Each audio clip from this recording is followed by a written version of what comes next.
नमस्कार साथियों, मैं CS भारद्वाज आप सबका फिर से एक बार स्वागत करता हूं। उम्मीद करता हूं आप सब बेहतर होंगे, मस्त होंगे, बम बम होंगे।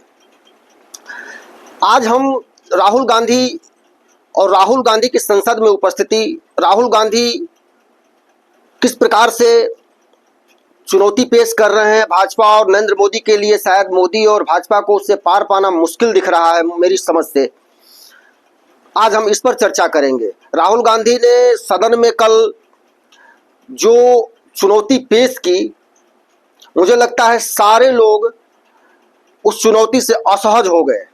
अब राहुल गांधी ने क्या चुनौती पेश की, राहुल गांधी किस तरह से स्वयं को प्रस्तुत करना चाहते हैं, राहुल गांधी आखिर कहना क्या चाहते हैं, राहुल गांधी के दिमाग में चल क्या रहा है, इन सब विषयों पर हम लोग बारीकी से चर्चा करेंगे।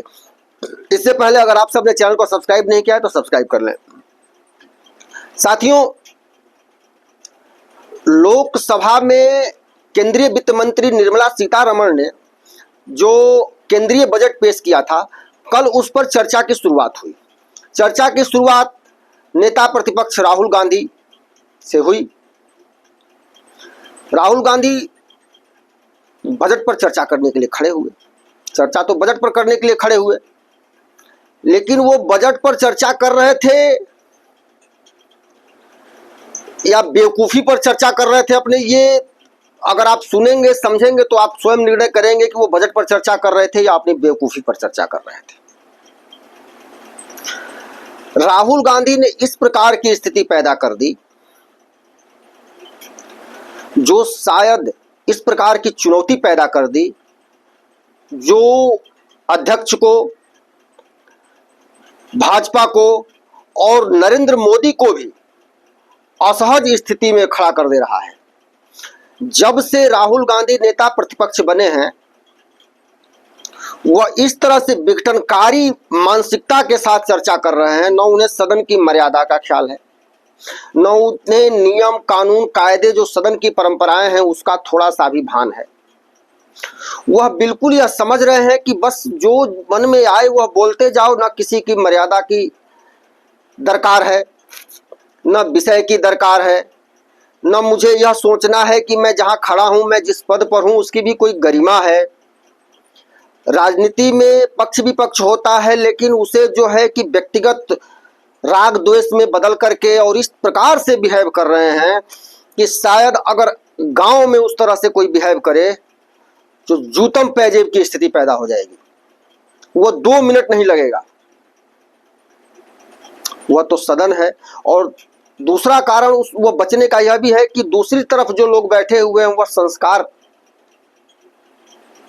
का पालन करते हैं, वह संघ की शाखाओं से आए हुए हैं, उन्हें अनुशासन सिखाया जाता है, उन्हें राष्ट्र सेवा सिखाई जाती है, उन्हें जनहित बताया जाता है और इन सब के ऊपर वो राष्ट्र को रखते हैं, सब कुछ के ऊपर वो राष्ट्र को रखते हैं।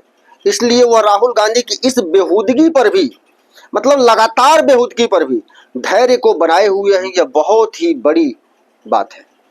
कहा जाए तो राहुल गांधी इस प्रकार की चुनौती पेश कर रहे हैं सदन में कि कोई मुझसे नीचे गिर के तो दिखाए।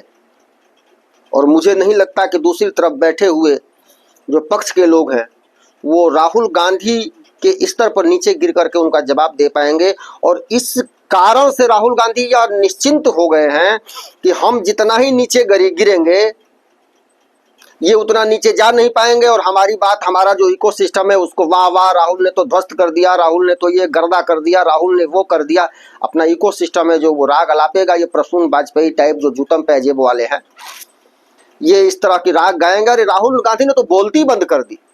अरे बेहूदगी से बोलती बंद यार कोई भी कर सकता है। जब तो हम अगर बेहूदगी पर उतर आए, गाली देना शुरू कर दें गलियों में घूम घूम के, अपने मोहल्ले में घूम घूम के, कुछ दिनों के बाद लोग कह रहे हैं ऐसे ही पागल है यार, ये भौंकता रहता है, ऐसे छोड़ो, वो उसकी परवाह कोई करना छोड़ देगा। अब उसको तुम ये कहो कि हमने तो सबकी बोलती बंद कर दी, हमने तो सबको चुप करा दिया, यार तुम्हारी बुद्धि तुम्ही को मुबारक हो। एक सामान्य सा नियम है, सदन में जब कोई सांसद बोलता है तो कैमरा उसके ऊपर होता है, लेकिन वो जो ही शोर शराबा हल्ला हुड़दंग करने लगता है या असंसदीय बातें करने लगता है, असंसदीय व्यवहार करने लगता है, तो कैमरा उससे हट जाता है और न्यूट्रल जगह पर चला जाता है।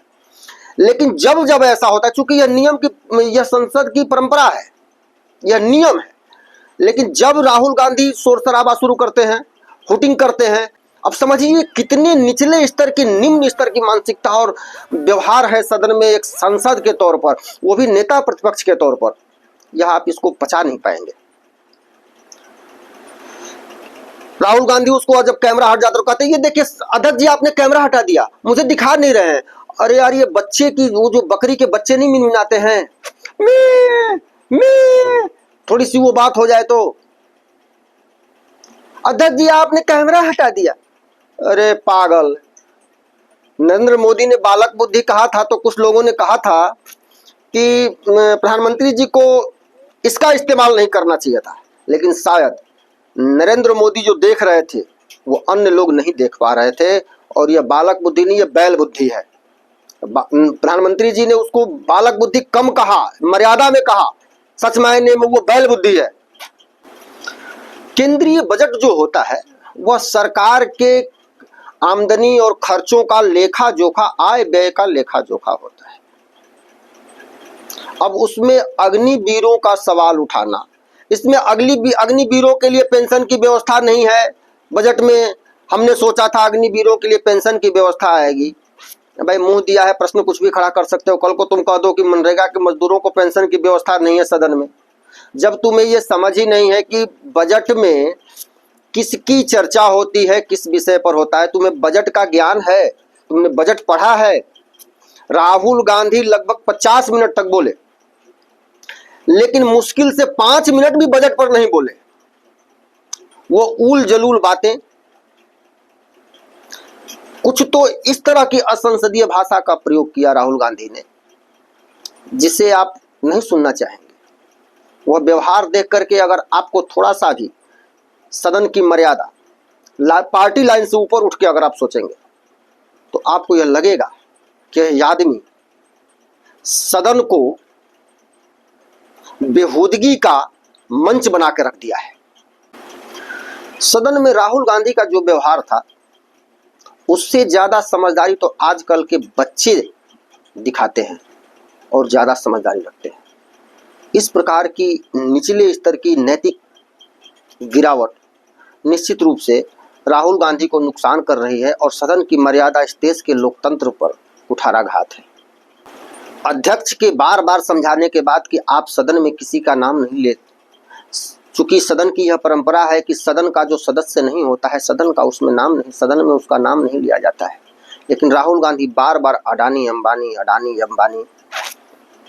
अभी एक नया लेकर आ गए हैं, नया जो नैरेटिव है, हम जाति गणना कराएंगे, जाति गणना कराएंगे। आप देख लीजिए राहुल गांधी का कोई भी भाषण, अगर उसमें जाति जनगणना की बात ना हो और अडानी अंबानी ना हो तो उनका भाषण ही नहीं होता, और इसके अलावा उनके भाषण में कुछ होता भी नहीं है। आप उनसे किसी तथ्य पर अगर कोई सवाल पूछेंगे, अरे ये सब डूब गया, ये हो गया, वो हो गया, गरीबी है, बेरोजगारी है, अग्निवीरों को ये नहीं मिला, वो नहीं मिला। अरे मूर्ख, जिस विषय पर चर्चा हो रही है, बजट पर चर्चा हो रही है, तो अडानी अंबानी, जाति जनगणना, बजट जाति जनगणना के लिए है। तुम बजट पर चर्चा की शुरुआत करने के लिए उठे हो, तुम्हें तो बजट में यह बताना चाहिए कि बजट में यह किया गया है, इसे यह होना चाहिए था, इतना यह होना चाहिए था, इसमें इतना पैसा दिया, इसमें इतना न दे करके इसमें इतना देना चाहिए था, इसमें इतना पैसा कम है, और पैसे की मांग करते या और उसकी व्यवस्था का सुझाव देते। तुम अडानी अंबानी को कर्ज दे दिया, अडानी अंबानी चला रहे हैं, अडानी अंबानी ये कर रहे हैं, अडानी अंबानी वो कर रहे हैं। इस तरह की बजट पर चर्चा मैंने तो अपने होश में, इससे पहले भी विपक्ष के नेता रहे हैं, इससे पहले भी सत्ता पक्ष रहा है, विपक्ष में कांग्रेस के भी नेता रहे हैं, कभी बहुत, अभी 2014 से पहले तो कम ही रहे, लेकिन 2014 के बाद राहुल गांधी जब नहीं थे तो विपक्ष के लायक उनके पास पद सीट भी नहीं था, लेकिन फिर भी जो सदन में सबसे ज्यादा संख्या का दल होता था उसे वह गरिमा व सम्मान दिया जाता था। लेकिन वह भी इस तरह का व्यवहार, इस तरह का नैतिक पतन निम्न स्तर तक, इस तरह का घटिया आदमी अभी तक सदन में विपक्ष का नेता नहीं कोई बना था। राहुल गांधी को अपने पार्टी का अपने सरकारों का इतिहास देखना चाहिए। अडानी अंबानी को किसने आगे बढ़ाया? अडानी अंबानी पर सवाल उठाकर आप क्या हासिल करना चाहते हैं? देश की अर्थव्यवस्था को कमजोर करना चाहते हैं। आप कहते हैं कि देश की अर्थव्यवस्था धराशायी हो गई।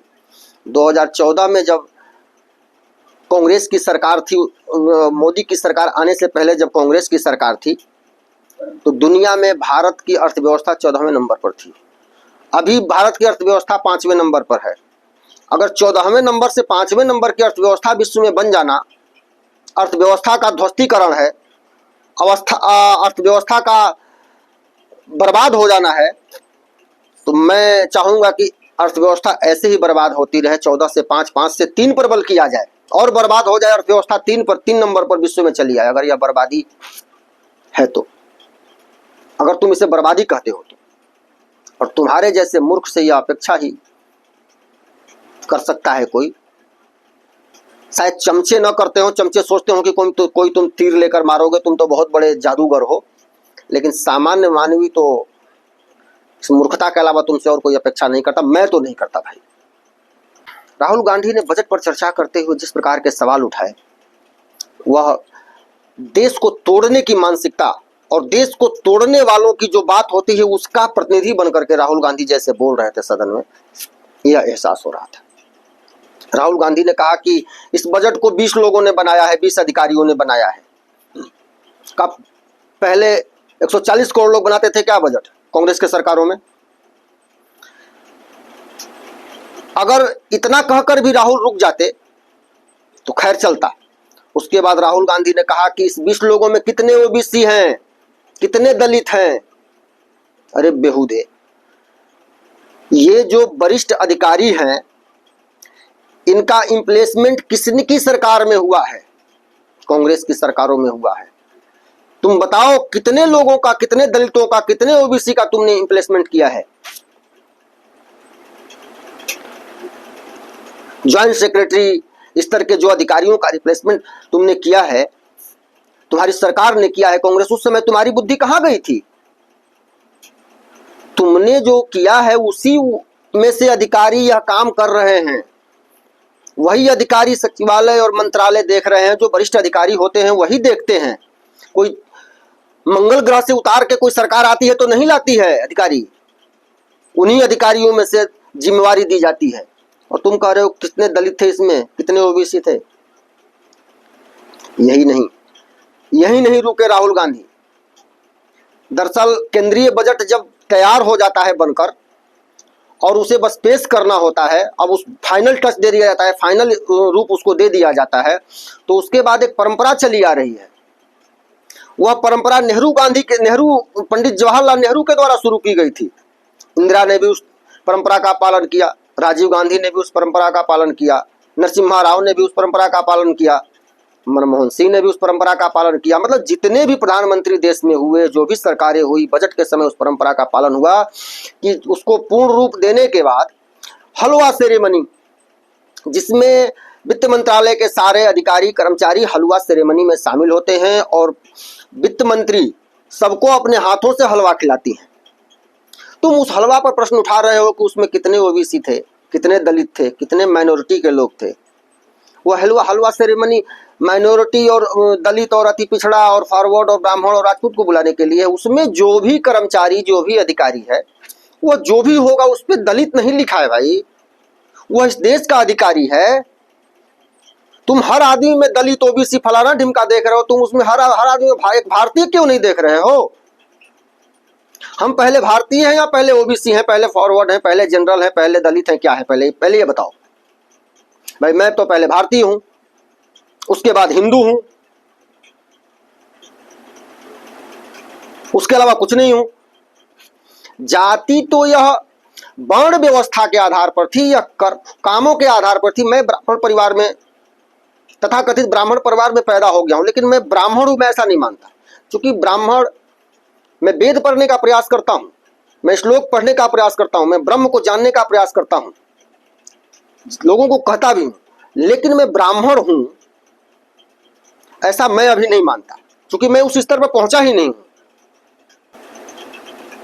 वेदों में, शास्त्रों में हमारे ब्राह्मण, क्षत्रिय, वैश्य, शूद्र की शब्द आए हैं तो इसकी जाति से कोई इसका संबंध नहीं है। जाति कोई वंशवादी परंपरा नहीं है या परिवार की परंपरा नहीं है।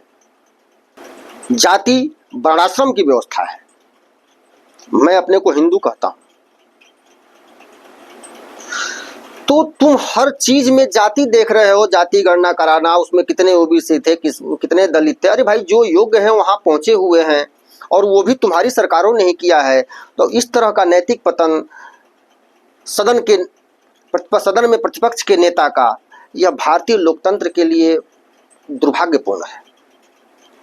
और मैं आपको बता देना चाहता हूं कि राहुल गांधी से जो 20 साल से करते आ रहे हैं, जिस प्रकार की बात बोलते आ रहे हैं, जो करते आ रहे हैं, अगले 5 साल यही नौटंकी चलने वाली है। सदन में शिव बारात की चर्चा करते हैं। हम इंडी गठबंधन वाले शिव की बारात हैं। शिव की बारात में जैसे सब लोग शामिल हो जाते हैं तो हम लोग शिव की बारात हैं। तो सही बात है, शिव की बारात में भूत पिशाच देवता किन्नर गंधर्व सब शामिल हुए, लेकिन शिव की बारात में मलेच्छ शामिल हो इसकी परिकल्पना ये हम नहीं जानते हैं। शिव की बारात में दुष्ट शामिल हुए ऐसा नहीं है। शिव की बारात में विधर्मी शामिल हो गए, कोई विधर्मी शामिल नहीं हुआ था। शिव की बारात सनातन को मानने वाले, सनातन का सम्मान करने वाले, सनातन को जीने वाले, चाहे वो किसी भी प्रकार की व्यवस्था में रहते हो, चाहे उनकी पहचान जो भी हो, लेकिन वो सनातन से विमुख नहीं थे।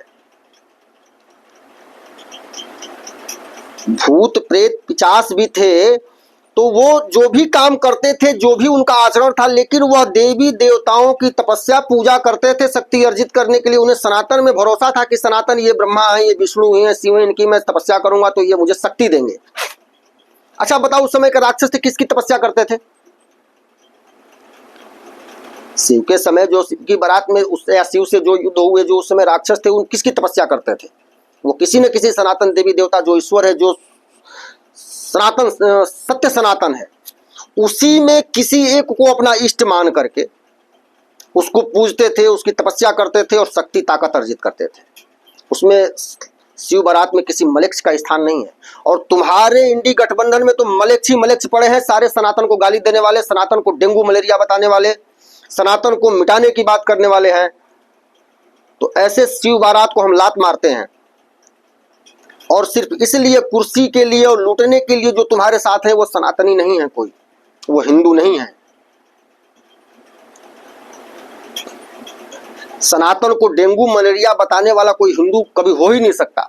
यह सुनकर चुप रह जाने वाला भी अगर कोई हमारे सामने सनातन को डेंगू मलेरिया कहे, सनातन को गाली दे, हिंदुत्व को गाली दे, और उसे मैं सुन लूं और चुपचाप यह सोच कह के चल जाऊं, छोड़ो यार कह रहा है, तो मैं हिंदू नहीं, मेरा खून उबल जाना चाहिए, तब मैं हिंदू हूं। सदन राहुल गांधी के आचरण से जिस प्रकार से असहज स्थिति से गुजर रहा है, शर्मसार हो रहा है, यह अगले 5 साल तक मुझे लगता है कि और निचले स्तर तक जाएगा। और राहुल गांधी के दिमाग में बैठ गया है कि जो हमारे सामने जो हमारा दूसरा पक्ष है वह इस स्तर तक नहीं जाएगा, इसलिए खूब जोर से जो मन आए सो बोलो। अटल जी ने एक उदाहरण दिया था कभी कि बोलने के लिए बुद्धि की जरूरत होती है और चुप रहने के लिए विवेक की जरूरत होती है। राहुल गांधी बजट पर चर्चा करते हुए जिस प्रकार से अमर्यादित आचरण कर रहे थे, बिना सोचे बिना बुद्धि के पता नहीं क्या क्या बोले जा रहे थे, प्ले कार्ड दिखा रहे थे, अध्यक्ष को बार बार उनको टोकना पड़ा, उनको रोकना पड़ा, लेकिन वो मानने वाले कहाँ। वो तो अध्यक्ष को भी एक प्रकार से पूरे सदन को चुनौती दे रहे हैं कि कोई मुझसे नीचे गिर के दिखाए। तो राहुल गांधी ने यह दिखाया कि बोलने के लिए बुद्धि की जरूरत नहीं है, लेकिन निर्मला सीतारमण ने यह दिखाया, यह बताया कि चुप रहने के लिए विवेक की जरूरत है। और निर्मला सीतारमण, आदरणीय वित्त मंत्री जी ने राहुल की जो बातें थी और उनका जो व्यवहार था, जब निर्मला सीतारमण ने बिना कुछ बोले, कुछ नहीं बोला निर्मला सीतारमण ने, वो सुनती रही, लेकिन जब अंत हो गया तो उन्होंने अपना माथा पीट लिया। और उन्होंने जो माथा पीटते हुए जो प्रतिक्रिया दी, राहुल के पूरे भाषण का वह सार है, वह प्रतिक्रिया। उनको कोई बोलने की जरूरत नहीं है। आप समझ सकते हैं कि राहुल गांधी किस स्तर पर, नीच स्तर पर जा चुके हैं। निर्मला सीतारमण ने जब अपना माथा पकड़ा और वह दृश्य आप देखें या देखेंगे तो यह लगेगा आपको कि राहुल गांधी बेहूदगी की हद पार कर रहा है। यही नहीं, राहुल गांधी उन्होंने माथा पीटते हुए मुस्कुराया। राहुल गांधी, उनकी मुस्कुराहट पर भी आपत्ति जताई राहुल गांधी ने, कहा देखिए वित्त मंत्री जी मुस्कुरा रही हैं। अरे बेहूदे, तो क्या करें, वित्त मंत्री जी विलाप करें? राहुल गांधी कहीं अपेक्षा लेकर बैठे हुए थे कि वित्त मंत्री, हम बोल रहे हैं तो वित्त मंत्री विलाप करें। राहुल गांधी ने यही नहीं, राहुल गांधी ने प्रधानमंत्री का भी घोर अपमान किया। इस पर कड़ी आपत्ति भी हुई। राहुल गांधी ने कहा सदन में कि प्रधानमंत्री जी यहाँ रहते नहीं है, सुनते नहीं है, और मैं आपको बता देता हूं एडवांस में कि प्रधानमंत्री जी मेरे भाषण में कभी नहीं रहेंगे। तुम्हारे बेहूदे की बात सुनने के लिए क्या रहे? न तुम्हारे पास कोई तथ्य है, न कोई तर्क है, न कोई आधार है। तुम बिना सिर पैर की बात अडानी अंबानी और जाति जनगणना के अलावा अगर कुछ बोलते हो तो बताओ। बजट पर चर्चा हो रही है, तुम भौंक रहे हो पता नहीं क्या क्या। सदन में राहुल गांधी की कुटिल मुस्कान यह बता रही थी ये, और राहुल गांधी को यह लग रहा था कि मैं तो बहुत बड़ी बड़ी बातें बोल रहा हूं, मैं तो बहुत कमाल कर रहा हूं। राहुल गांधी के जो सलाहकार हैं उनको समझाना चाहिए कि आपको क्या बोलना है। बजट पर उन्हें बताना चाहिए कि बजट में ये है, इस विषयों पर आप प्रश्न उठा सकते हैं। लेकिन दिक्कत यह है कि उसके लिए भी समझ चाहिए। अगर समझ नहीं होगी तो वो सलाहकार और अधिकारी जो भी उनके हैं वो बताएंगे, इससे समझ ही नहीं है तो समझेगा क्या? भाई जिसकी बुद्धि पैदल हो चुकी है वो क्या समझ पाएगा? तो उसके लिए भी समझ की जरूरत है। लखनऊ विश्वविद्यालय का एक किस्सा बहुत प्रचलित है। लखनऊ विश्वविद्यालय के एक छात्र नेता हुआ करते थे। वो कभी भी विश्वविद्यालय नहीं आते थे, केवल परीक्षा एग्जाम के टाइम आते थे। और एग्जाम के टाइम आते थे तो लखनऊ में जो लोग रहते हैं वो जानते होंगे, अमीनाबाद एक जगह है, वहां से कुंजी खरीद के लाते थे। परीक्षा से ठीक पहले एक दिन आते थे और वहां से कुंजी खरीद के लाते थे, और उस कुंजी में से 5 प्रश्न रट डालते थे। उसके बाद एग्जाम में जाते थे और एग्जाम के पेपर में क्या प्रश्न आया है, किसका उत्तर देना है, उनको कोई इससे मतलब नहीं है। वो जो 5 प्रश्न उन्होंने रटे हैं बस उसी को लिख करके, उसी का आंसर लिख करके और वो कॉपी जमा करके चले जाते थे। राहुल गांधी की भी स्थिति कुछ इसी तरह की है। बजट पर चर्चा हो रही है लेकिन मुझे तो बस अडानी अंबानी और जाति जनगणना पर रट्टा मार लिया है हमने, बस इसी पर बोलते रहना है। वो बजट पर चर्चा हो रही है कि सुरक्षा पर चर्चा हो रही है कि रेलवे पर चर्चा हो रही है कि अनुपूरक मांगों पर चर्चा हो रही है कि महिला आरक्षण पर चर्चा, मतलब किस विषय पर चर्चा हो रही है इस पर तो कोई समझ है नहीं। मुझे लगता है कि राहुल गांधी की जो पप्पू वाली छवि थी, यह छवि उससे भी उनकी खतरनाक हो गई है, और वह किस निचले स्तर तक गिरेंगे यह बताया नहीं जा सकता। सत्ता पक्ष की मुश्किल यह है कि राहुल गांधी जिस निचले स्तर पर गिरते जा रहे हैं, गिरने की कोशिश कर रहे हैं, गिरकर बोलते जा रहे हैं, शायद वो लोग उस स्तर तक न गिर पाए। क्योंकि जवाब तो देना होगा लेकिन उसका माकूल जवाब तो तभी होता है क्योंकि नीच के साथ आप निचले स्तर पर गिर के जब तक उसको जवाब नहीं देंगे तब तक वो समझेगा नहीं, उसे समझ ही नहीं है। तो राहुल गांधी जो है सदन को, हमें लगता है कि इस 5 सालों में इतना ज्यादा उसकी मर्यादा को तार तार कर देंगे जिसका अनुमान मैं तो अभी नहीं लगा पा रहा हूं। राहुल गांधी का जो चरित्र है, न उन्हें किसी के सम्मान से मतलब है, न मर्यादा से मतलब है, न कोई तथ्य उनके पास है, न उनसे कोई सभ्य आचरण का उनके अंदर आग्रह है। वो किसी का भी अपमान कर सकते हैं, वो किसी को कुछ भी कह सकते हैं, और यह भारतीय लोकतंत्र की दुर्दशा का, यह भारतीय लोकतंत्र का दुर्भाग्य है। राहुल गांधी जैसे वंशवादी लोग और उनके पीछे चलने वाले ये चमचे जो हैं, राहुल गांधी जैसे लोगों को गंदगी करके भी यह एहसास करा रहे हैं उसको, यह गर्व करने के लिए, फूले फूले समाने के लिए उसको छोड़े हुए हैं कि हम गलत करके भी अरे क्या करना, हमारे पीछे तो बहुत सारे चमचे हैं। यह बहुत ही दुर्भाग्यपूर्ण है और राजनीतिक आड़ में यह देश की मर्यादा, सदन की मर्यादा, इसकी गरिमा, इसके गौरव के साथ बहुत बड़ा खिलवाड़ है। बहुत बहुत धन्यवाद साथियों। अगर आप सबने चैनल को सब्सक्राइब नहीं किया है तो सब्सक्राइब कर लें। अगले अंक में हम सब फिर मिलेंगे। जय हिंद, जय भारत।